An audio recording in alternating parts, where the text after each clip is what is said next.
Hello hello, आज है 10 जनवरी और आज एक ऑडियो रिकॉर्डिंग मज़ेदार होने वाली है ये, क्योंकि ये एक फाइनेंस रिलेटेड टॉपिक है और एक गिल्ट है इसमें। और मतलब मज़ेदार बात होगी, बहुत मज़ेदार।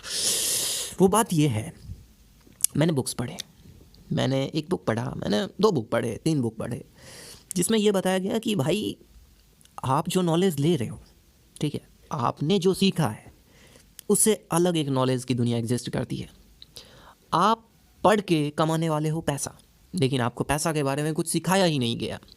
मतलब इट्स लाइक, मतलब कोई किताब मुझे बता रहा है कि मैंने जो अतीत में किया वो गलत है, और मैं ठहरा इंसान, मैं इस बात को मान लूँगा कि मैं गलत हूँ। सोचो, मैं इंसान हूँ, मेरे को कोई दूसरा इंसान आके बोलेगा कि तू गलत है।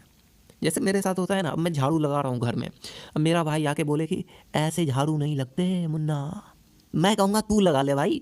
मतलब एक रिटेलिएशन आती है, ठीक है। जैसे ही कोई आर्गुमेंट करना चाहता है ना, तो अंदर से ही एक रिटेलिएशन फील होता है। ये ढूंढने की कोशिश ही नहीं करते क्या कोई कॉमन ग्राउंड है। तो उस किताब ने तो बोल दिया कि भाई तुमने जो सीखा वो गलत सीखा, तुम्हें पैसा कमाने के लिए बोला जा रहा है, यहाँ बनाने की बात हो रही है। तो जब अपने बिलीफ से अलग कुछ सुनते हैं, समझ रहे हो, तो उसको तो शुरू शुरू में रिटेलिएट करते हैं। जब उसको फैक्ट्स और डाटा के बेसिस पे वेरीफाई करते हैं, तो ये फील करते हैं कि वो सच है। और जब ये देख लेते हैं कि वो सच है, तो अब एंट्री होती है उस गिल्ट की, कि क्या हमने जो अतीत में किया उसकी गिल्ट मनाए, दुखी मनाए, कि अतीत में तो भैया हमको ये करना चाहिए था, बट वो पॉसिबल है नहीं, तो वो सोल्यूशन भी नहीं है। दूसरा सॉल्यूशन है कि अब ये, हाँ, इस पॉइंट से जब मुझे पता चल गया है, इस पॉइंट से मेरा बिलीव क्या होगा, एक इन्फॉर्मेशन जो कि ओल्ड थी, एक नई इन्फॉर्मेशन जो कि नई है और सच है। अब है, हम बीच में हैं, ठीक है, नहीं बीच में कहाँ, हम तो ओल्ड नहीं, ओल्ड को छोड़ दिए, अब हम बीच में हैं। बीच में दोनों का फोर्स हम पे सेम लग रहा है, दोनों आइडिया या बिलीफ का। अब हम बीच से कहते हैं किधर जाएं, इसके पास, नया के पास, या फिर पुराने के पास। जब तक तुम एक डिसीजन नहीं लोगे, तुम गिल्ट में रहोगे। जैसे ही एक डिसीजन लिया, तुम्हारा गिल्ट खत्म। और बहुत सारे लोग बीच में रहते हैं, ठीक है, दैट इज़, वो नए आइडियाज़ को भी नहीं पकड़ते कि क्या हो, क्या गलत हो गया। उतना देर से हम पुराने बिलीफ पे अटके हुए थे, नया को कैसे स्वागत कर दें। और पुराने की तरफ इसलिए नहीं जाते कि अरे यार, ये फैक्ट्स और डाटा के बेसिस पे वेरीफाई नहीं हुआ है मेरा पुराना बिलीफ, मतलब ये है तो गलत, बट नया नहीं सही है, नया सही है, इस बात की क्या गारंटी है। मतलब वो गैप में फंस जाता है, और मैं फंसता हूँ। वो क्या है, वो यानी मैं, हाँ। तो मतलब समझ रहे हो कि एक ऐसी नॉलेज की दुनिया एग्जिस्ट करती है जो हम नहीं पढ़े, जो हम ना पढ़ पाएंगे, ना कोई सिखाएगा मुझे। मतलब कुछ ऐसी चीज़ें दुनिया में एग्जिस्ट करती हैं जो मुझे कोई नहीं सिखाएगा। जैसे मुझे इन्फ्लेशन के बारे में सिखाया स्कूल में, तो क्या, कैसे सिखाया पता है, ऊपर ऊपर से इन्फ्लेशन सिखाया था, आई डोंट नो। हाँ, सिखाया होगा तो वो डेफिनेशन ना, कि हाँ ये डेफिनेशन है। लेकिन मैंने एक शॉर्ट डाला, पता है टेक्स्ट बुक को इतना पेचीदा क्यों बनाया जाता है, मतलब ताकि आदमी ना समझे, समझ रहे हो। टेक्स्ट बुक ऑब्वियसली बनाना चाहिए ऐसा कि इंसान समझ जाए देख के, पढ़ के। लेकिन नहीं, टेक्स्ट बुक जो लिखता है ना इंसान, अब इंसान कोई भी होगा तो वो लिटरेट होगा जो भी लिखेगा टेक्स्ट बुक। अब सोचो, वो एक लेमन भाषा में लिखते। तुम आजकल पॉडकास्ट सुनते होगे ना, कोई अगर सुन रहे हो तो उसमें बोलता होगा, जो पॉडकास्ट रिकॉर्ड कर रहा होगा वो बोलता होगा, आप थोड़ा इजी भाषा में समझा सकते हैं ताकि हमारे व्यूअर को समझ आ जाए, थोड़ा लेमन लैंग्वेज में, ठीक है। तो उससे क्या होता है, मतलब इंसान ये जानता है कि इंसान को लेमन भाषा में समझ आता है, दैट इज़ आसानी से, कुछ ऐसा रिलेटेबल जो इंसान अपने डेली लाइफ में देख रहा है। बट जब टेक्स्ट बुक लिखने की बात आती है, तो ये लिटरेट लोगों का ईगो ऐसे ऐसे कॉम्प्लेक्स वर्ड को यूज़ करता है कि भाई साहब, सोचो ना। मतलब अब जैसे हम लोग हिंदी समझते हैं, तुम लोग सुन रहे हो मुझे, तो हिंदी समझते हैं बेसिकली, तो मेरा टेक्स्ट बुक हिंदी में ही क्यों ना होना चाहिए। और इंग्लिश को एक सब्जेक्ट की तरह ना देख के उसे एज अ लैंग्वेज क्यों ना देखो। हाँ, it's a too much flow in the system, but simple है, अगर सिस्टम मेरे हिसाब से नहीं चल सकता, क्योंकि मेरा पॉइंट ऑफ व्यू मेरा नहीं है, वो एक फैक्ट्स और डाटा के बेसिस पे बेस हुआ है जो कि सच है। अगर सिस्टम उस सच के हिसाब से नहीं चलता, तो मैं सिस्टम का साथ क्यों दूँ। समझ रहे हो, समझ रहे हो। और पता है क्या सिंपल, क्या क्या आता है, अगर मैं कहता हूँ ना कि भाई ऐसे देखा, ऐसा नहीं होना चाहिए, स्कूल में ऐसे होता है, मेरे दोस्त क्या कहते हैं पता है, ये भाई रूल है, एक गेम है, एक सिस्टम है, सिस्टम से बाहर सोचोगे तुम, you know.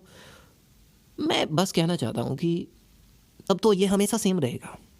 Who will change, अगर हम नहीं तो कौन, हम नहीं बदलेंगे तो कौन बदलेंगे? सिंपल है, हम अगर पेरेंट्स बदलेंगे तो अपने बच्चे को स्कूल नहीं भेजेंगे, तो समझ आ जाएगा स्कूल वालों को कि उनकी कुंडली खुल चुकी है सबके सामने, उनकी कुंडली बाहर आ चुकी है कि वो लोग बच्चे को प्रोडक्टिव नहीं और डम बना रहे हैं। सिंपल। फाइनेंशियल मेरे को ये समझ आता है, देखो स्कूल में जैसे हम लोग फ़ीस जमा करते हैं, ठीक है, मतलब मैं क्लासेस करता था तो फीस जमा करता था और मैं स्कूल जाता था, मतलब मैंने ऊपर से फ़ीस दिया स्कूल को, मैंने उसको टाइम दिया, मतलब समझ रहे हो, 7 बजे स्कूल जाओ और 4 बजे आओ, मतलब सुबह को उस स्कूल के लिए काम पे जाओ, सुबह को स्कूल जाओ तुम 7 बजे, क्लासेस में बैठो भाई, कितने मेहनत करो और स्कूल के लिए काम करो, स्कूल तुमसे उस चीज़ के लिए पैसा लेगा कि तुम उसके लिए काम करो, दैट इज स्कूल जो बोल रहा है तुम वही तो कर रहे हो, और स्कूल तुम्हें वो बनाएगा जो तुम्हें नहीं बनना चाहिए रियल वर्ल्ड में। समझ रहे हो कितना बड़ा लायबिलिटी स्कूल हम लोग के ऊपर थोप रहा है। अगर उन बातों, उन बुक्स में जो मैंने पढ़ा कि स्कूल तुम्हें वो नहीं सिखा रहा या फिर ये चीज़ तुम्हें ज़रूरत है, ये झूठ नहीं है, उस किताब में जो लिखा है ये झूठ नहीं है, सच है। बट स्कूल ने वो किताब रिकमेंड नहीं किया मुझे कभी। समझ रहे हो, स्कूल ने कभी ये नहीं बताया कि देख भाई कभी ये भी पढ़ लेगा कर कि कैसे डेब्ट साइकिल वर्क करते हैं, बैंकिंग सिस्टम में कैसे पैसा बनता है हवाई में, कैसे एक सेविंग करने से तुम्हारा पैसा घट रहा है, कैसे 1973 का डॉलर का बैक्ड बाय गोल्ड का डिसीजन का हटना कैसे तुम्हारे को अभी गरीब बना रहा है। मतलब कहाँ था ये सब? बाबर था, अकबर था, फ्रेंच रिवॉल्यूशन था, और पता नहीं क्या क्या कितनी लड़ाइयाँ लड़ी गई थी, कहाँ था ये सब? कहीं नहीं था, कहीं नहीं था। पढ़ा तो हमने फ्रेंच रिवॉल्यूशन, नेपोलियन, सबको पढ़ लिए भाई, कौन अंग्रेज आया, कौन क्या किया, सब पढ़ा दिया। बट कभी ये नहीं बताया कि उसी अंग्रेज में कोई मैकाले नाम का था जिसने ये एजुकेशन सिस्टम बनाया, ये नहीं बताया, ये नहीं बताया भाई। और होता क्या है ना, जब मेरे तरह इंसान इस इन्फॉर्मेशन को देख लेता है कि अच्छा मतलब जो बातें हो रही हैं वो सच है, बट देख लिया भाई, इन्फॉर्मेशन ले लिया तुमने, तुम्हारे ओल्ड बिलीफ थे, तुमने इन्फॉर्मेशन लिया, ओल्ड बिलीफ तुम्हारा झूठ साबित हो गया तुम्हारे नज़रों के सामने, नए बिलीफ अब तुम्हारे सामने दिख रहे हैं, बट तुम अभी बीच में हो, ठीक है। तुमको पुराने बिलीफ देख के लगता है क्या बेहुदीपंती है ये, नए बिलीफ देख के सोचते हो फियर ऑफ अननोन, क्या हुआ अगर, क्योंकि तुम्हारा एक डिसीजन बस गलत होने की देरी होती है, तुम जो नए बिलीफ को पकड़ रहे हो और तुम्हारा एक स्टेप गलत हो जाए, जो भी तुम्हारे अगल बगल उस पुराने बिलीफ को मानने वाले होंगे वो 1000 क्रिटिसिज्म के रीज़न तुम्हारे आंखों के सामने तुम्हारे बारे में रख देंगे कि क्यों तुम्हारा वो नया बिलीफ तुम्हें बर्बाद कर देगा। क्योंकि मैंने बार बार कहा है ना, आपको वैलिडेशन उन लोगों से नहीं मिल सकती जो आपके बिलीफ में बिलीफ नहीं करते, वेदर आपका बिलीफ सही है या गलत। अगर आपके सर्कल में वो लोग हैं जो आपके बिलीफ में बिलीफ ही नहीं करते, घंटा आपको वैलिडेशन मिलेगा। घंटा मेरे को कोई वैलिडेशन दिया है आज तक, जितने यूट्यूब वीडियोस बनाए हैं मैंने, घंटा मेरे को किसी ने वैलिडेशन दिया है कि मैंने कितने चैनल्स बनाए, मतलब कितने ट्राई किए, आई डोंट नो। कोई वैलिडेशन नहीं देता, कोई नहीं देता। वैलिडेशन सिर्फ रिजल्ट की होती है और रिजल्ट शुरू में किसी को नहीं दिख सकता, क्योंकि वो लेटेंट रिजल्ट है, वो जा रहा है, वो छिपा हुआ है, वो नहीं दिख सकता अभी। हाँ, यही है, फाइनेंशियल एजुकेशन सीखना एक रूल ब्रेकर की तरह है, समझ रहे हो। अगर तुम कहते हो कि मैं एनसीईआरटी नहीं पढ़ूंगा, मैं कुछ अलग पढ़ना चाहता हूँ, मैं एनसीईआरटी को उतना टाइम नहीं देना चाहूँगा, मेरे को लगता है ये पढ़ना थोड़ा ज़्यादा इंपॉर्टेंट है, क्या सुनोगे पता है? हाँ, ज़्यादा चालू हो गया है। हाँ, इतने लोग जो कर रहे हैं एनसीईआरटी, रगड़ के 97 लाया ना जय शर्मा जी का बेटा, एनसीईआरटी पढ़ के लाया ना, तुम कौन सी करेगा? पापा मैं एनसीईआरटी पढ़ रहा हूँ पापा, पढ़ रहा हूँ। भाई मतलब मेरे को ये बात तो पता है भाई, मेरे क्लास में 12 स्टूडेंट थे, 12 के 12 स्टूडेंट, इवन मी, हर एक इंसान डर में पढ़ता था, पढ़ने के लिए कोई भी नहीं पढ़ता था। और जब इंसान में पढ़ने के लिए डर हो जाए तो आई डोंट थिंक कि वो पढ़ाई है, वो एक काम है, और पढ़ाई काम नहीं हो सकता। पढ़ाई एक जर्नी होती है, एक एक्सपीरियंस होता है। पढ़ाई कांट बी लाइक वर्क तो पढ़ाई के बाद होता है ना। पढ़ाई और वर्क और पढ़ाई अलग क्यों? वर्क और पढ़ाई अलग क्यों? वर्क इज़ पढ़ाई, बट हम लोग इन दोनों को सेपरेट करके देखते हैं। दैट इज़ पढ़ाई कर लो फिर वर्क करना। अरे भाई ये तो देख लो कि जो पढ़ाई कर रहे हो उसके और वर्क में कोई रिलेशन तो बैठ रहा है या नहीं। कॉलेज ऐसा ही है, स्कूल ऐसा ही है, यही सिखाता है। अबे नहीं जाओ कॉलेज, नहीं जाओ स्कूल। सिंपल है, मेरा सिंपल फंडा है। मैं उतना सोचता नहीं हूँ कि ये बोल दूंगा पब्लिक में तो क्या होगा। सिंपल है ना भाई। तुम्हें लगता है कि कॉलेज वो चीज़ें प्रोवाइड नहीं कर रहा है जो आज के रियल वर्ल्ड में एग्जिस्ट करनी चाहिए, तो मत जाओ कॉलेज। सिंपल। कॉलेज तुम्हें सुधारना नहीं है, स्कूल तुम्हें सुधारना नहीं है, एजुकेशन सिस्टम तुम्हें सुधारना नहीं है, बस उसे फॉलो करना बंद कर दो। सिंपल। सिंपल है ना। पूरी दुनिया को हम सुधार ही नहीं सकते। दैट इज़ लाइक मैं समंदर में जाऊँ और सबको कहूँ कि मैं तो वाटर को हाइड्रोजन बना दूंगा। अबे नहीं बन सकता, वो वाटर है। लेकिन हाँ, मैं वाटर से उसकी प्रॉपर्टी सीख के मैं खुद को वाटर बना सकता हूँ। सिंपल। ठीक है ना।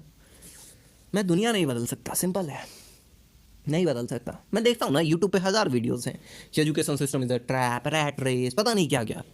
इससे क्या होता है ना, इंसान को एक मतलब एक नौका मिल जाता है, एक नाव मिल जाती है उस, समझ रहे हो, मतलब समझ रहे हो। ये थोड़ा अच्छा लाइन है, इसको ध्यान से समझना कि अगर डूब रहे हो तुम, ठीक है, डूब रहे हो और एक बारिश का बूंद गिर गया तुम्हारे सर के ऊपर, ठीक है, और तुम्हारे पास पहले इतना क्षमता था कि तुम तैर सकते थे, बट एक बूंद जैसे ही गिरा ना तो तुम डूबने लगे। मतलब तुम्हें ऐसा लग रहा है कि उस एक बूंद के कारण तुम डूब रहे हो, बट सच ये है कि तुमने तैरना ही ना सीखा। तुमने तैरना ही ना सीखा। वो बूंद एक बहाना दे देता है तुमको, ताकि तुम अपने आप को एक, मतलब समझ रहे हो, मैं भी करता हूँ, मैं भी ये करता हूँ। जैसे किसी को बहाना मतलब मिल जाता है। अब जैसे हाँ, जैसे मेरा भाई चाहता है कि सिर्फ चावल दाल ना बने, चावल दाल पे कुछ भुजिया भी बने, ठीक है। अब जैसे ही वो कहता है भुजिया क्यों नहीं बना, मैं चावल दाल बना देता हूँ क्योंकि तुरंत बन जाता है। अब वो पूछता है भुजिया क्यों नहीं बना, मैं कहता हूँ तूने बर्तन नहीं धोए, जबकि कभी कभी वो बर्तन धोए हुए रहता है, बट फिर भी भुजिया नहीं बनता। भुजिया क्यों नहीं बना, क्योंकि मैं कोढ़ियापन था, मैंने नहीं बनाए, मेरे को नहीं बनाना था बेसिकली। लेकिन मेरे को उसका बर्तन का ना धोना ऐसे बहाना मिल गया और मैं ठहरा इंसान। मैं कैसे एक्सेप्ट कर लूँगा कि मेरा भाई मेरे को जो बोल रहा है मेरे बारे में गलत, वो एक सही बात है, जो कि उसे पता चल जाएगी कि मैं गलत था, तो मैं उसके सामने में सही का ढोंग करूँगा ना। मैं ये कैसे सही मान लूँगा कि मैं गलत था। काफ़ी कंफ्यूजिंग था। फ्लैशबैक में जा सकते हो। हमें किसी भी वीडियो को देखने के बाद ये लिखना चाहिए कि हमने उस वीडियो से क्या सीखा।